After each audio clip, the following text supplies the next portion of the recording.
Welcome back to the TOEFL Minute, sponsored by toeflmaster.com, here with TOEFL Master William.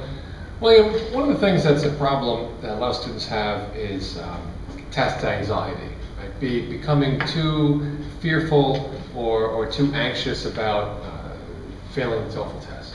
What do you tell students who have anxiety for the TOEFL test? It isn't just the TOEFL test that people have anxiety for. It's tests in general.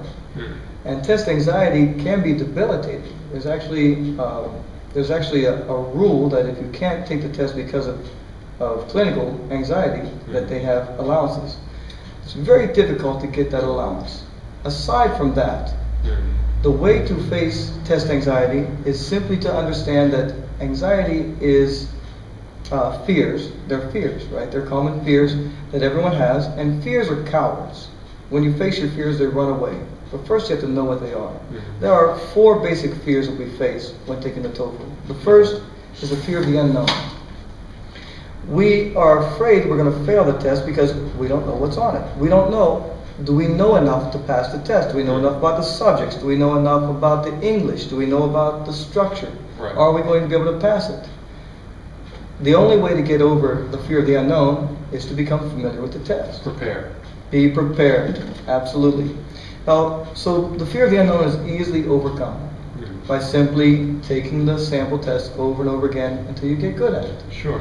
Now, the other fears are a little more difficult. There is the fear of failure. The fear of failure is made up of several different things. The fear of failure is first being afraid that should you fail, that people are going to make fun of you, or that you're going to feel bad about the failure, or your parents are going to be disappointed, or your friends are going to be disappointed. These are very troubling fears. That could weigh heavily on something. It can weigh heavily. In fact, it'll make people procrastinate, delay taking the test, or not take the test at all. The way to get over the fear of failure is by becoming familiar with the test, practicing it until you get really good at it, and then you'll have your confidence to be able to take the test and pass it.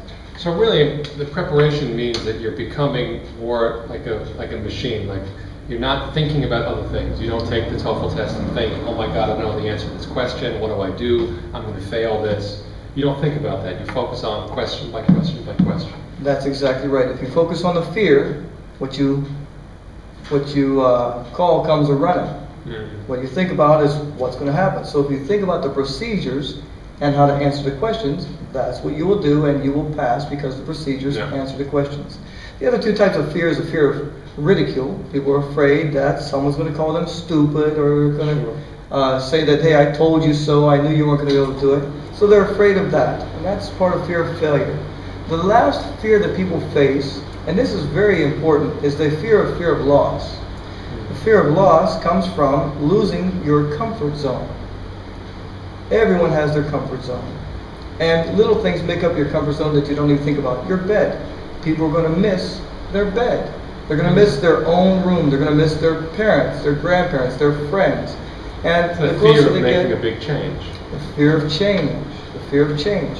Now, one of the ways you can get over the fear of loss or the fear of change is choose something small that is yours personally that you can take with you. That's one thing you could do, because you're taking a piece of home with you that reminds you of home. The other thing you can do is realize that this is a temporary change. You're not going away forever. You're only going away for a little while, and you're coming back. You're going sort of like on a vacation or a visit. If you get your mind thinking like that, it's easier to make the transition. Sure. Also, with the internet today, the world is a very small place. You can write letters, you can call on the phone, you can email, you can Skype. It's very easy to keep in touch with your family should you want to. That's right. So the fear of change, it's a strong fear. But once you face that fear and realize that the change isn't that bad, it's the same as when we went the first day of kindergarten. We were afraid to go. And then the first day of first grade and the first day of second grade, we were afraid. We were afraid that, are the people going to like us? Are we going to be able to understand English? Are we going to be able to do our class as well? It's just a fear that is a general fear that once you get there and get into the swing of things and start doing your work, it goes away. It goes away, like every other time. So this is the way to do way to handle fears is to face your fears and do the work that it takes to overcome them. Preparation, facing the fears. Thank you for that good advice. For more good advice, go to toefl-master.com.